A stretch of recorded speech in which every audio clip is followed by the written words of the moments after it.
کوشش ہوئی ہے کہ آئین اور قانون کے بیچ میں رہ کے احتجاج بھی کریں، جو بھی ہم جلسے کریں، جو بھی کریں، لیکن میری ہمیشہ کوشش رہی کہ آئین اور قانون کے بیچ میں رہے، میرے ملک کو کوئی نقصان نہ ہو۔ تو یہ اتنا خوف کیوں ہے؟ یہ جو ان کو کیوں ڈر ہے اتنا زیادہ؟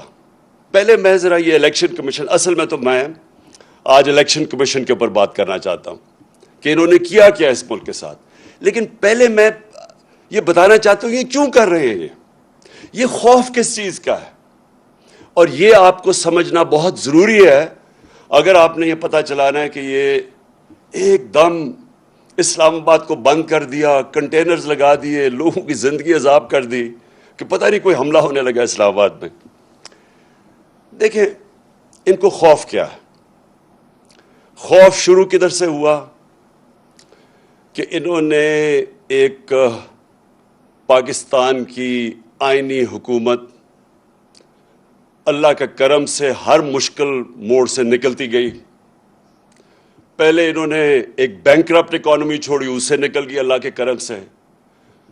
اتنی بڑی وبا صدی میں ایک دفعہ آتی ہے کرونا، اس سے اللہ کا کرم ہے کہ دنیا نے اکنالج کیا، بہترین طریقے سے نکل گئی۔ پھر کموڈٹی سپر سائیکل آیا، یعنی کہ دنیا میں قیمتیں بڑھ گئیں، وہ بھی اپنے لوگوں کے اوپر بوجھ نہیں ڈالنے کی پوری کوشش کی اور کنٹرول رکھا، سازش کے تحت گورنمنٹ گرا دی۔ اور جب گورنمنٹ گرائی تو ان سب نے سوچا کہ اب یہ اس تحریک انصاف کا جنازہ نکل گیا ہے، لوگ مٹھائیاں بانٹیں گے، اور یہ سارے مطمئن ہو گئے۔ اللہ کا کرم ہے، لوگوں کے دلوں کے اوپر وہ کنٹرول کرتا ہے، ہماری کیا حیثیت ہے؟ ہمارے رب نے لوگوں کے دل ایسے موڑے کہ پبلک سڑکوں کے اوپر آ گئی، اللہ نے لوگوں میں بیداری پیدا کی، شعور آ گیا قوم میں، قوم سڑکوں پہ نکلنا شروع ہو گئی۔ اس کے بعد ہم نے ایک پرامن احتجاج کی کال دی 25 مئی کو۔ انہوں نے 25 مئی کو جو ظلم کیا وہ میں کبھی نہیں بھولوں گا۔ نہ میرے وہ جو فیملیز نکلیں، جو ہمارے ایم پیز، ہمارے کارکنوں کے گھروں پہ 3 بجے رات کے چھلانگیں مار کے پولیس آئی، اور جو انہوں نے خوف پھیلایا، جو شیلنگ کی گئی۔ یہ آپ یہاں ہیں آج F9 پارک میں، آپ کو پتہ ہے کہ یہ ڈی چوک پہ انہوں نے کس طرح کا ظلم کیا۔ اپنی پولیس، اپنے رینجرز ربر بلٹس چلا رہے ہیں، شیلنگ کر رہے ہیں جیسے پتہ نہیں کوئی دشمن فوج آ گئی ہے۔ اور انہوں نے کیوں کیا؟ وہ خوف پھیلانا چاہتے تھے۔ ان کا خیال تھا کہ ایک دفعہ ان کو دباؤ گے، مارو گے تو یہ چپ کر کے بیٹھ جائیں گے بھیڑ بکریوں کی طرح۔ اللہ کا کرم ہوا کہ جب اور انہوں نے جو الیکشن کروائے، بائک الیکشنز کروائے پنجاب میں، انہوں نے سمجھا کہ آرام سے یہ جس طرح الیکشن کمیشن ان کے ساتھ ملی ہوئی تھی، جو ساری پنجاب کی انتظامیہ ان کے ساتھ تھی، جو ان کو خفیہ مدد ہر طرف سے مل رہی تھی، انہوں نے سمجھا کہ آرام سے دھاندلی کر کے الیکشن جیت جائیں گے۔ وہ ان کو سب سے بڑا جھٹکا پڑا۔ قوم جس طرح نکلی ووٹ ڈالنے کے لیے، ان کی دھاندلی کے باوجود یہ الیکشن ہار گئے۔ اور یہ جو الیکشن جیتے بھی ہیں، جس وقت میں آج چیلنج کرتا ہوں، خاص طور پہ 2 پنڈی کا اور وہ جو مظفر گڑھ کا الیکشن تھا، جس وقت اس کو صحیح معنی میں اسکروٹنی کی جائے گی، پتہ ہوگا کہ انہوں نے دھاندلی کی۔ دھاندلی انہوں نے ہر جگہ کی، دھاندلی کے باوجود ہار گئے۔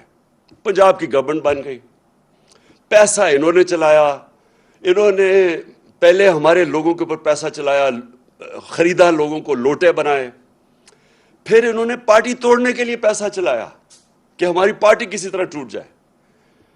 جب یہ سب کچھ فیل ہو گیا تو اب انہوں نے آخر میں یہ الیکشن کمیشن کو ڈھونڈا۔ ہمیشہ یہ یاد رکھیں کہ یہ ہمیشہ اداروں کو استعمال کرتے ہیں۔ ہمیں سب کو یاد رکھنا چاہیے کہ ذوالفقار علی بھٹو کو جب قتل کیا گیا تھا تو ان کو خوف تھا کہ وہ اگر پبلک میں آ گیا تو وہ سنبھالا نہیں جائے گا. اور یہ جو لوگ آج اتحادی ہیں پیپلز پارٹی کے، یہی لوگ بیٹھے ہوئے تھے جنہوں نے پوری مدد کی جب بھٹو کا جوڈیشل مرڈر کیا. یہی لوگ تھے. اب انہی لوگوں نے الیکشن کمیشن ڈھونڈ لی ہے. کمال بات یہ ہے کہ نون لیگ کی ڈیلیگیشن جاتی ہے الیکشن کمیشن کو ملنے. اب یہ سوچیں کہ الیکشن کمیشن کے اندر کیس چل رہا ہے اور ان کی ڈیلیگیشن جاتی ہے، سینئر ڈیلیگیشن، الیکشن کمیشن کے پاس اور کہیں کہ تحریک انصاف کا فنڈنگ کیس جلدی سے کرو. اور وہ ایسا ان کا حکم ملتا ہے کہ وہ یہ آپ کے سامنے یہ جو فائنڈنگز ہیں، یہ فیکٹ فائنڈنگ ہے، یہ اصل میں ان کے جو حدود تھے اسے باہر نکل گئی الیکشن کمیشن. یہ کئی چیزیں کہہ ہی نہیں سکتی تھی. میں ابھی ان کے اوپر ذرا 3-4 چیزیں آپ کے سامنے لے کے آتا ہوں. یہ کر ہی نہیں سکتی تھی جو انہوں نے کیا ہے. اور اس کے پیچھے خوف ہے. اور خوف کس چیز کا ہے؟ کہ قوم آزاد ہو رہی ہے، کہ قوم ان کے جو جکڑوں یہ جو انہوں نے پکڑا ہوا تھا قوم کو، اس سے نکلتی جا رہی ہے. ہر قسم کا کنٹرول کرو، قوم نہیں نکل رہی. نہیں، قوم سنبھالی نہیں جا رہی. اس کو کنٹرول کرو، اس کو غلام بناؤ. الیکشن کمیشن ایک طریقہ ہے. الیکشن کمیشن کیا طریقہ ہے؟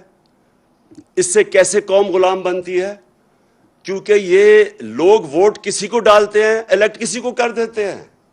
الیکشن کمیشن کو انہوں نے اس طرح کا بنا دیا ہے کہ اس کے ذریعے آرام سے کنٹرول ہو سکتی ہیں حکومتیں، کتنی سیٹیں کس کو دینی ہے، کس کو کیا دینی ہے. اس لیے میں نے پوری کوشش کی، 2.5 سال کوشش کرتا رہا کہ الیکٹرانک ووٹنگ مشینز آئیں. میں پھر سے اپنی ساری قوم کو بتانا چاہتا ہوں مجھے اس سے کیا فائدہ تھا. الیکٹرانک ووٹنگ مشین سے فائدہ یہ ہونا تھا کہ یہ جو کنٹرول کرتے ہیں نا خفیہ ہاتھ بیٹھ کے رزلٹ، وہ نہیں کر سکتے اس سے. کیونکہ جیسے ہی الیکشن پولنگ ختم ہوتی ہے بٹن دباتے اور رزلٹ آ جاتا ہے سامنے.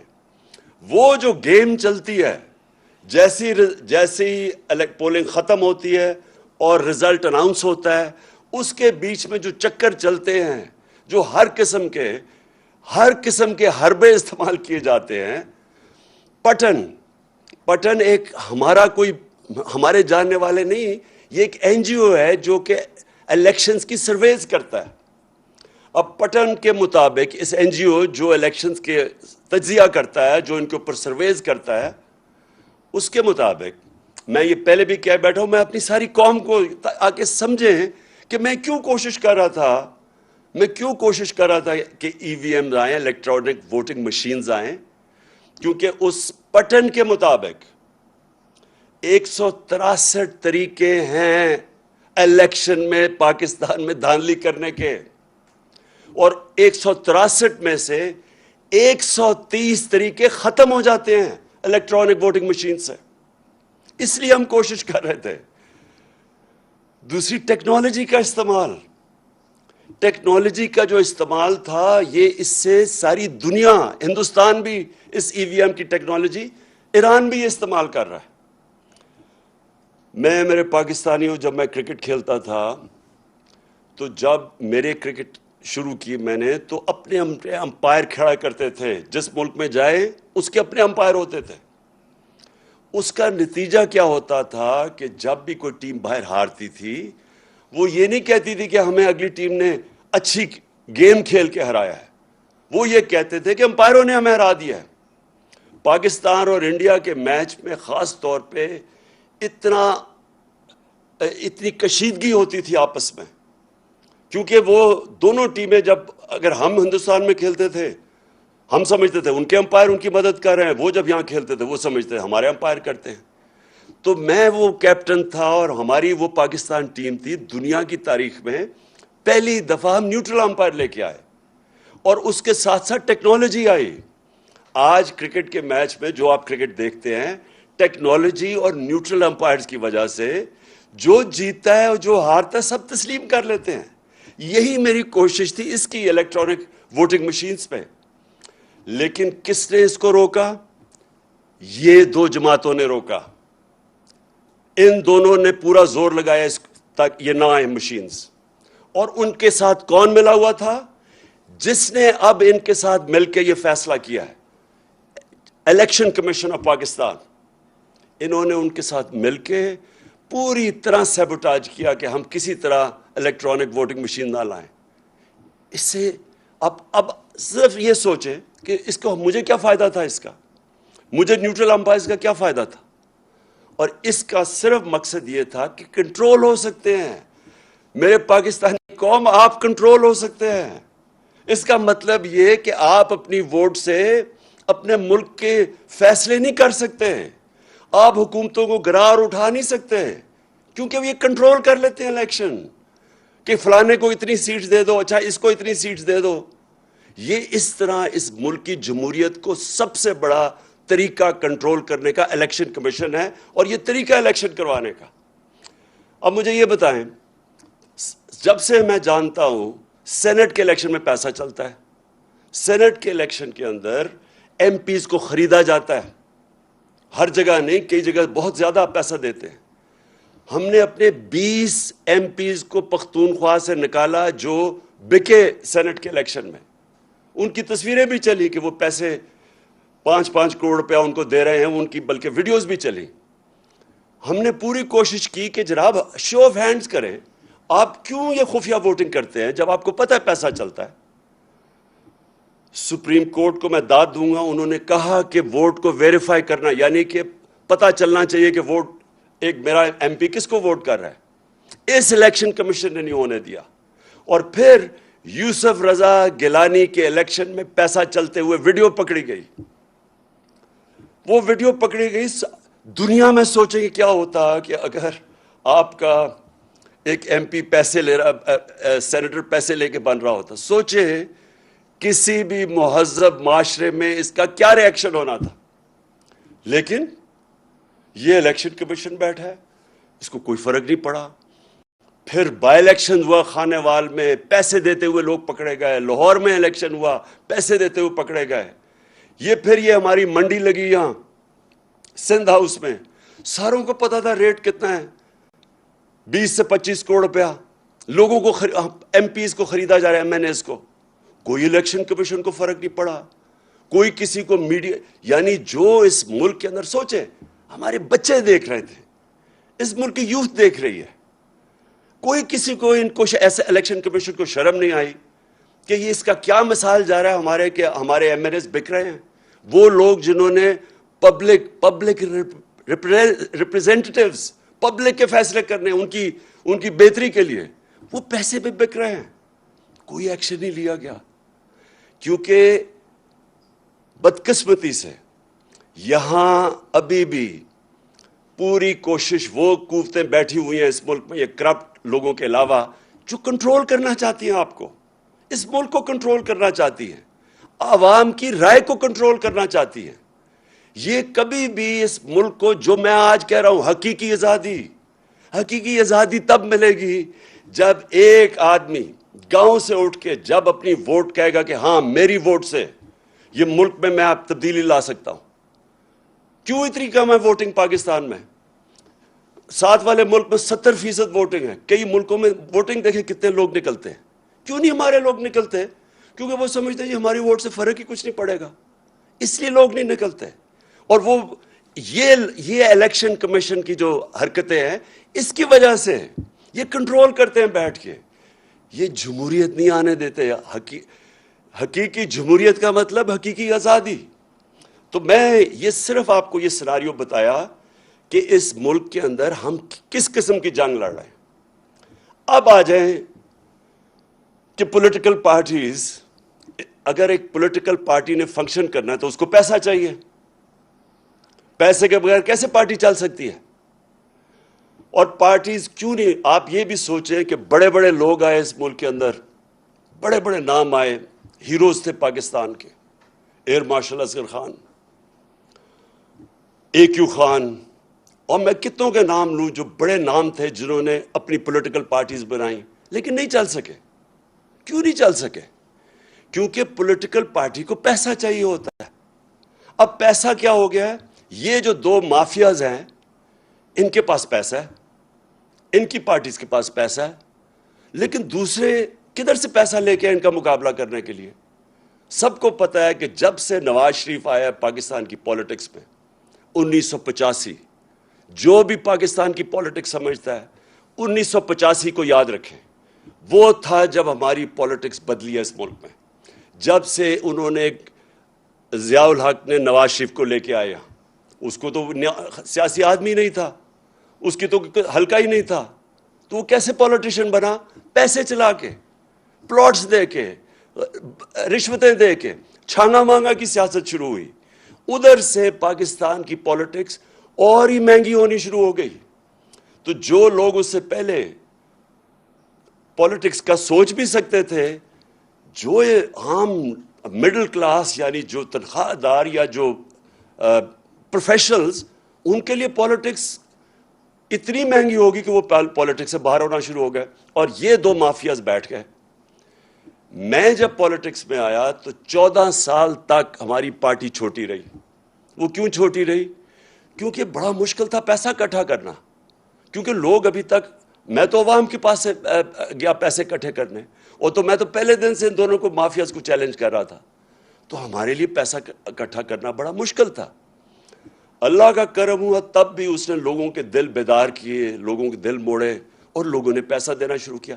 سب سے پہلے پیسہ کس نے دیا؟ بیرون ملک پاکستانیوں نے. انہوں نے کیوں پیسہ دیا؟ کیونکہ وہ سمجھ گئے تھے جو بیرونی ملک پاکستانی ہیں ان میں شعور ہے, کیونکہ انہوں نے ڈیموکریٹک سسٹمز دیکھے ہوئے ہیں, برطانیہ میں بیٹھے ہوئے ہیں, امریکہ میں بیٹھے ہیں, یورپ میں ہیں. ان کو پتہ ہے کہ ڈیموکریٹک سسٹم ہوتا کیا ہے. انہوں نے دیکھا کہ یہ دو مافیاز آ رہے ہیں, باریاں لے رہے ہیں, پیسے بنا رہے ہیں, تو انہوں نے سب سے پہلے مجھے سپورٹ کیا. تو وہ کیسے سپورٹ کیا؟ کیونکہ اس سے پہلے میں شوکت خانم کے لیے پیسے اکٹھے کرتا تھا. یہ یاد رکھیں کہ آدھا پیسہ شوکت خانم کا بیرون ملک پاکستانی دیتے ہیں. تو انہی لوگوں نے, جب پھر میں وہاں جب پیسے اکٹھے کرتا تھا امریکہ میں, برطانیہ میں, انہوں نے آہستہ آہستہ انہوں نے کہا ہم آپ کی پارٹی کو بھی پیسہ دینا چاہتے ہیں. تو پہلے پیسہ ادھر سے اکٹھا ہوا, اور یہ پہلی دفعہ, اب یہ آپ سب کے لیے یہ بات سمجھنے والی ہے, پہلی پارٹی جس نے پاکستان میں پولیٹیکل فنڈ ریزنگ کی وہ تھی تحریک انصاف. اور اس نے باقاعدہ, اور پولیٹیکل فنڈ ریزنگ کیا ہوتی ہے؟ مثلا برطانیہ کی پارٹیز کیسے پیسے اکٹھا کرتی ہیں؟ وہ کھانے کرتی ہیں, کھانے پہ لوگ آتے ہیں, لوگ ہر ٹیبل خریدتے ہیں, وہ ان ڈونیشن سے وہ پھر پارٹی کی طرف جاتی ہے. یہ امریکہ میں بھی ہے, انگلینڈ میں بھی ہے, ساری دنیا میں ہے کہ پولیٹیکل پارٹیز فنڈ ریزنگ کرتی ہیں. ان دو پارٹی سے پوچھیں کہ انہوں نے کیوں نہیں فنڈ ریزنگ کی؟ کیونکہ ان دو پارٹیز کو کوئی پیسہ دے گا ہی نہیں. ان سے پوچھے ہم کیوں کہتے گئے کہ ہمارے کیس بھی سنیں اور ان دونوں پارٹیز کے کیس بھی سنیں. لیکن اس الیکشن کمیشن نے جبکہ 2 دفعہ عدالتوں نے کہا کہ ہمارے اکٹھے کیسز سنیں, اس نے یہ بالکل ان کے کیسز نہیں سنے, اور نہ ہی اس نے سننے ہیں. کیونکہ جس دن آپ سب کو پتا چلا کہ ان کی فنڈ ریزنگ کیا ہے, آپ کو حیرت ہوگی کہ پیسے کیسے اکٹھے کرتے ہیں. آپ سوچیں گے کہ یہ چلتی کیسے ہیں پارٹیز, کیونکہ ان کے پاس کوئی ڈونر بیس ہی نہیں ہے. ہمارے پاس 40,000 ڈونر بیس ہے. مجھے یہ بتائیں ان کو کون لوگ ڈونیٹ کرتے ہیں؟ تو وہ اسی لیے ان کی فنڈ ریزنگ سامنے نہیں آ رہی. تو ہم نے سب سے پہلے فنڈ ریزنگ شروع کی. دنیا میں گیا, ہمیں بلائے, ہم نے اپنے سیلز کریٹ کیے, ہماری پی ٹی آئی امریکہ بنی, پی ٹی آئی برطانیہ بنی, تھوڑے تھوڑے پیسے شروع کیے. اس طرح ہماری پارٹی اوپر آنی شروع ہوئی. اب یہ جو الیکشن کمیشن کہہ رہا ہے, جہاں تک مجھے یہ سمجھ آئی ہے, یہ تو اگر آپ اس کو غور سے دیکھیں تو یہ کہہ رہا ہے کہ بیرون ملک سے پیسہ اکٹھا, وہی غلط ہے. یہ تو کہہ رہا ہے وہ فورن فنڈنگ ہے. مجھے یہ سمجھائیں کہ اگر یہ فورن فنڈنگ ہے تو یہ جو پاکستان کو 31 ارب ڈالر بیرون ملک پاکستانی ریمیٹنس بھیجتے ہیں, وہ کیا ہے پھر؟ اگر وہ پیسہ نہ ہے تو پاکستان اگلے دن بینکرپٹ ہو جائے. تو یہ اپنے لوگ ہمیں پیسے دے رہے ہیں. انہوں نے, جس طرح میں نے کہا, آدھا پیسہ شوکت خانم کا ہر سال بیرون ملک پاکستانی بھیجتے ہیں. جب یہاں زلزلہ آتا ہے تو سب سے زیادہ پیسے وہ دیتے ہیں. جب یہاں سیلاب آتا ہے وہ کنٹریبیوٹ کرتے ہیں. تو یہ الیکشن کمیشن تقریباً یہ کہہ رہا ہے کہ اوورسیز پاکستانی جب آپ کو پیسے دیں گے تو یہ ہو جائے گا فورن فنڈنگ. میں اس سے ایک اور سوال پوچھتا ہوں کہ کیا آپ کو پتہ بھی ہے کہ فنڈ ریزنگ ہوتی کیسے پولیٹیکل؟ کیا آپ نے تحقیقات کی اس پہ؟ انہوں نے کہا جو ایل ایل سی بنی ہوئی ہے ہماری امریکہ میں، اس نے کہا کہ یہ کوئی فورن کمپنی ہے. آپ سب کے لیے یہ سمجھنے کی بات ہے، ایل ایل سی کا مطلب جو لمیٹڈ لائبلٹی کمپنی بنتی ہے امریکہ میں، یہ قانون کے مطابق آپ کو بنانی پڑتی ہے. اگر آپ امریکہ میں پیسے اکٹھے کریں تو آپ کو لیگل اینٹی بنانی پڑتی ہے قانون کے مطابق. اور قانون کے مطابق اگر آپ نے پیسے اکٹھے کرنے ہیں پولیٹیکل پارٹی کے لیے بھی، تو کوئی آپ کو پیسہ نہیں دے گا. امریکہ میں لوگ پیسہ نہیں دیتے جب تک ان کو یہ نہ پتا ہو کہ وہ لیگل اینٹی ہے. شوکت خانم کے لیے میں جب پیسہ اکٹھا کرتا ہوں انگلینڈ سے اور امریکہ سے، تو ہمارا IKCA رجسٹرڈ چیریٹی ہے. لوگ اس کو پیسہ دیتے ہیں، وہ ڈائریکٹ پیسہ ہمارے پاس نہیں بھیجتے، وہ پہلے ادھر پیسہ دیتے ہیں، ادھر سے پیسہ آتا ہے. اسی طرح جو پاکستانی LLC کو پیسہ دیتے ہیں وہ ہمارے پاس آتا ہے. تو یہ فورن فنڈنگ نہیں ہے. فورن فنڈنگ ہے کیا؟ فورن فنڈنگ یہ ہے کہ جب آپ کسی اور بیرون ملک سے پیسہ اکٹھا کریں کیونکہ وہ آپ کی پالیسی متاثر کر سکتا ہے. فورن فنڈنگ یہ ہے کہ آپ کسی ملٹی نیشنل کمپنی سے پیسہ اکٹھا کریں، مثلا نیسلے ہے، اگر آپ اس سے پیسے لیں تو یہ آپ کی پالیسی متاثر کر سکتا ہے. اس لیے یہ اس کو یہ پروہیبٹڈ فنڈ ریزنگ ہے. اور فورن فنڈنگ یہ بھی اب انہوں نے 2017 کے بعد قانون بنایا کہ فورن فنڈنگ یہ ہے کہ اگر بیرون ملک کوئی کمپنی سے بھی پیسہ لے تو وہ غلط ہے. ہمارے سارے پیسے یہ جو ساری رپورٹ آئی ہے یہ ہے 2012 کی. تو سب سے پہلے تو 2012 کی جو رپورٹ آئی ہے، میں یہ چاہتا ہوں کہ اس وقت آپ ذرا ویڈیو دیکھیں جن کو انہوں نے کہا ہے کہ یہ فورن فنڈنگ ہے. میں ذرا چاہتا ہوں کہ یہ ذرا ویڈیو چلائیں تاکہ آپ سب دیکھیں کہ کس کو کہہ رہے ہیں کہ فورن فنڈنگ ہے.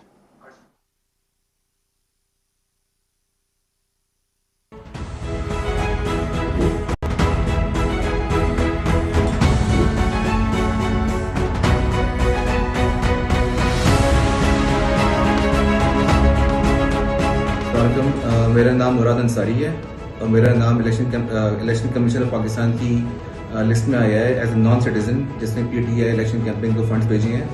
تو میں جس کلیئرفائی کرنا چاہ رہا تھا کہ میں پاکستانی نیشنل ہوں اور میرے پاس ڈبل نیشنلٹی ہے، پاکستان کی اور کینیڈا کی.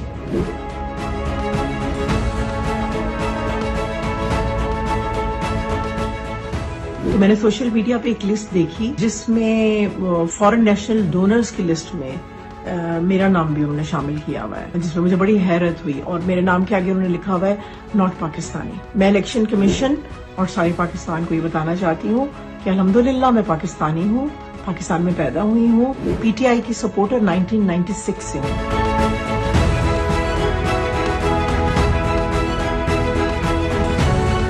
میاں اختر جاوید میرا نام ہے. 2013 میں PTI کا یہاں PP89 پیر محل سے ٹکٹ ہولڈر تھا. میری کمپنی زین کاٹن پرائیویٹ لمیٹڈ 1992 میں رجسٹرڈ ہوئی تھی فیصل آباد میں، جس کی رجسٹریشن اور ڈاکومنٹ سارے میں نے دکھائے ہیں. میں نے پارٹی کو 10,000 روپے چندہ دیا تھا، جو کہ انہوں نے ابھی میرے دوست نے بتایا کہ آپ کا نام فارن فنڈنگ میں آ گیا.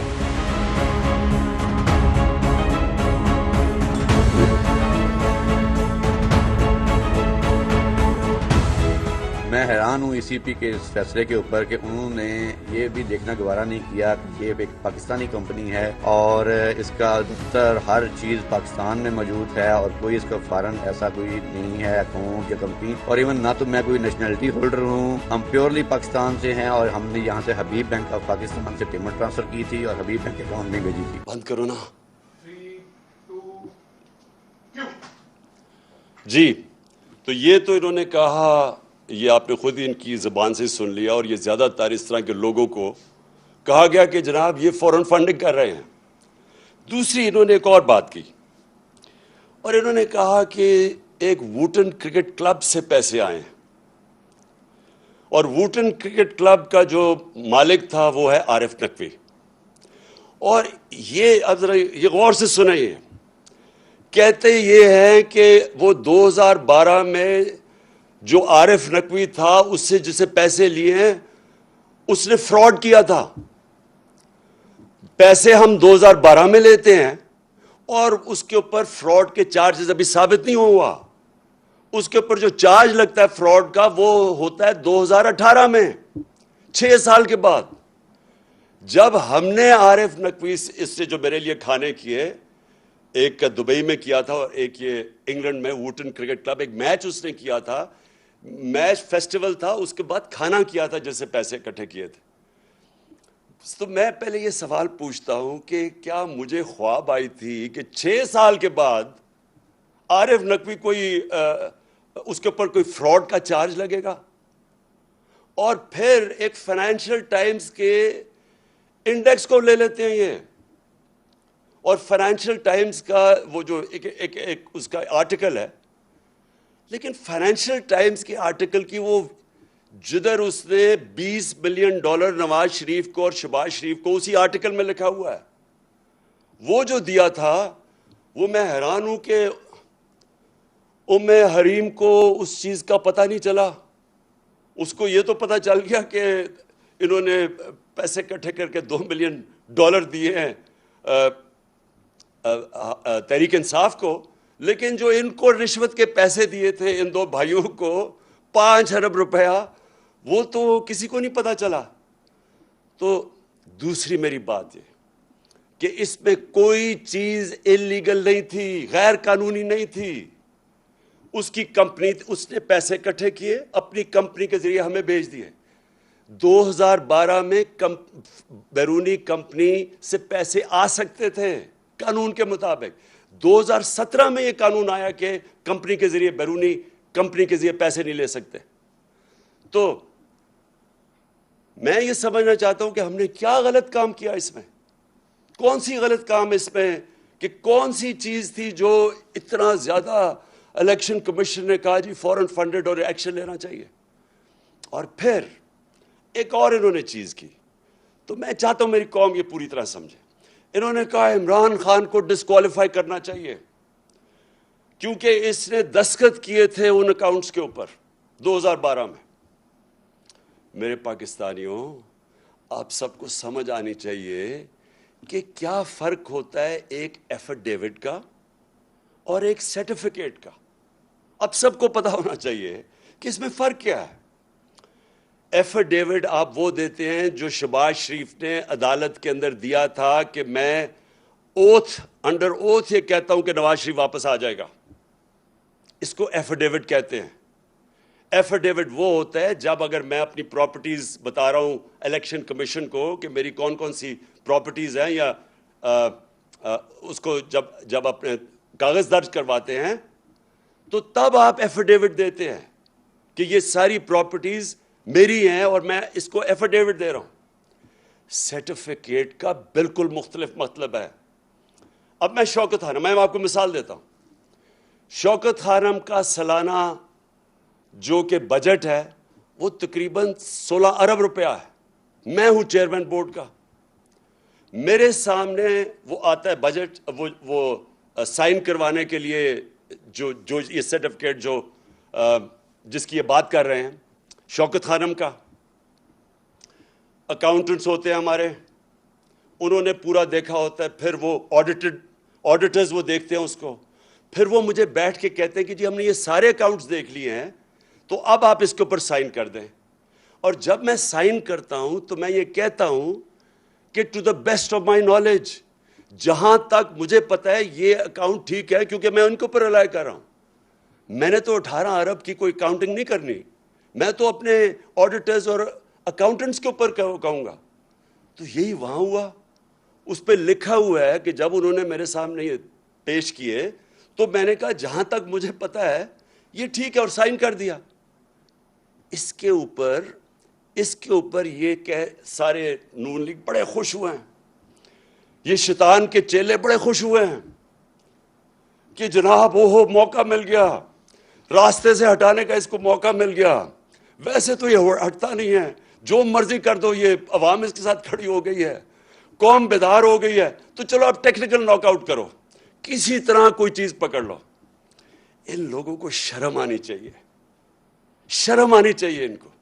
یہ جو پرائم منسٹر یا کرائم منسٹر اور اس کا جو ابھی بیٹا وہاں سے ہٹایا ہے پنجاب سے, 24 ارب روپے کے ان کے اوپر کرپشن کے کیسز تھے. یہی الیکشن کمیشن تھی, انڈر ٹرائل تھے دونوں. اس الیکشن کمیشن کو شرم نہیں آئی کہ 2 انڈر ٹرائل 24 ارب روپے کے کیسز, اور اس الیکشن کمیشن نے اجازت دی اس کو الیکشن لڑنے کی. کون سے دنیا کے ملک میں اس طرح کے چوروں کو الیکشن لڑنے کی اجازت ملتی ہے؟ کدھر تھا یہ الیکشن کمیشن تب؟ ایک ایک چیز ڈھونڈ کے آپ بتا رہے جی وہ کسی نے کوئی $100 دی, فوراً فنڈنگ ہو گئی. یہ نہیں آپ کو نظر آیا کہ ملک کے ڈاکوؤں کو آپ نے الیکشن لڑنے کی اجازت دے دی ہے, اور آپ نے باقیوں کے دیکھے 60% کیبنٹ ضمانت پہ ہے. کون سے ملک کے اندر ضمانت پہ لوگوں کو الیکشن لڑنے کی اجازت دی جاتی ہے؟ کدھر تھی الیکشن کمیشن تب؟ اور ان کے ساتھ مل کے مجھے افسوس ہوتا ہے کہ یہ ہمارا 22 کروڑ کا پاکستان ہے, عظیم خواب پاکستان, اس کے یہ لوگ بیٹھے ہوئے فیصلے کرنے والے, اور ان کے پیچھے بھی وہ لوگ جو ہیں ذاتی انا کے لیے اور اپنے مفادات کے لیے وہ یہ ملک کو تباہی کی طرف دھکیل رہے ہیں. یہ جو آپ کا یہ جو سارا ڈرامہ ہوا, یہ صرف اور صرف بیرونی آقا گوری چمڑی والے جو باہر سے ان کو حکم کرتے ہیں, ان کے کہنے پہ کہ جی کسی طرح اس کو راستے میں کنٹرول کرنا ہے پاکستان, کہیں آزاد نہ ہو جائے ملک, ان کو بالکل جکڑ کے رکھو, جو ہم کہیں وہ جس طرح وہ خواجہ آصف کہتا ہے لائف سپورٹ مشین پہ رکھو تاکہ کنٹرول رہیں, تاکہ غلام رہیں. یہ جو سارا ڈرامہ ہے یہ ہمیں غلام رکھنے کے لیے ہے. جس طرح کے اس طرح کا جو انہوں نے یہ بیٹھ کے نون لیگ سے اور پتہ نہیں کس نے اور ان کی مدد کی ہے اس طرح کا ڈاکیومنٹ دینے کے لیے. میرے پاکستانیوں یہ غور سے سن لیں, یہ آپ کو جو بھی کریں گے ڈرانے کی, دمکانے کی, اور یہ میڈیا کے ساتھ مل کے پروپیگنڈا کرنے کی, آپ کو سمجھنا چاہیے کہ اس وقت جنگ ہے حقیقی آزادی کی. ہم نے آزاد ہونا یا نہیں ہونا, یا اسی طرح ہی چلتے رہنا ہے؟ پیچھے سے ڈوریاں کنٹرول ہوئی, الیکشن کمیشن کبھی آ گیا, میڈیا کے ذریعے کبھی کسی کی پروپیگنڈا کر کے کسی کو برا بھلا کہہ دیا, اور یہ چور جو 30 سال سے چوری کر رہے ہیں یہ ملک کے اوپر بیٹھے ہوئے ہیں. یہ ملک بنا تھا, میں پھر سے آپ ساری اپنی قوم کو جگانا چاہتا ہوں, لا الہ الا اللہ اس کا نعرہ تھا, کوئی نہیں ہے خدا سوائے اللہ کے. یہ ہمیں ان جھوٹے خداؤں یا بیرون ملک کے ان آقاؤں کے سامنے جھکانا چاہتے ہیں, اور یہ کنٹرول کے طریقے ہیں. یہ صرف کہ کسی طرح ہم کنٹرول کر لیں ان کو. یہ قوم جو میں نے دیکھا ہے, میں آج آپ کو کہوں کہ جو 4 مہینے میں میں نے اپنی قوم کو دیکھا ہے, مجھے سب سے زیادہ خوشی یہ ہے کہ یہ قوم میں بیداری آ گئی ہے. یہ کسی صورت جو مرضی حربے استعمال کر لیں, یہ جو بیداری اور شعور کا جن نکلا ہے بوتل سے, یہ واپس نہیں جائے گا. اب یہ نبی صلی اللہ علیہ وسلم کی کہ عاشق ہے یہ قوم, یہ لا الہ الا اللہ اس نعرے پہ بننے والی قوم ہے. یہ کسی صورت ان چوروں کو اور ڈاکوؤں کو اور ان کے پیچھے جو کنٹرول کر رہے ہیں اس ملک کو, یہ اب ان کے کنٹرول سے باہر نکل گئے ہیں. لیکن میں آپ سب کو کہہ دوں کہ یہ آسانی سے جنگ نہیں جیتی جائے گی. یہ نہ سمجھ, یہ شروعات ہیں ابھی. یہ جو لوگ ہیں جن کو میں شیطان کے چیلے کہتا ہوں, یہ آرام سے اتنی دیر سے اس ملک کا خون چوس رہے ہیں, یہ جانے نہیں لگے. آپ سب کو میرے ساتھ مل کے جدوجہد کرنی پڑے گی, اور انشاءاللہ میرا یہ اللہ پہ یقین ہے. پھر سے میں کہتا ہوں, جو میں نے 4 مہینے سے یہ دیکھا ہے قوم کے اندر بیداری, جس طرح قوم نکلتی ہے باہر, انشاءاللہ ہم اس سفر پہ نکل گئے ہیں جدھر ہم حقیقی طور پہ اپنے ملک کو آزاد کریں گے. پاکستان پائندہ باد.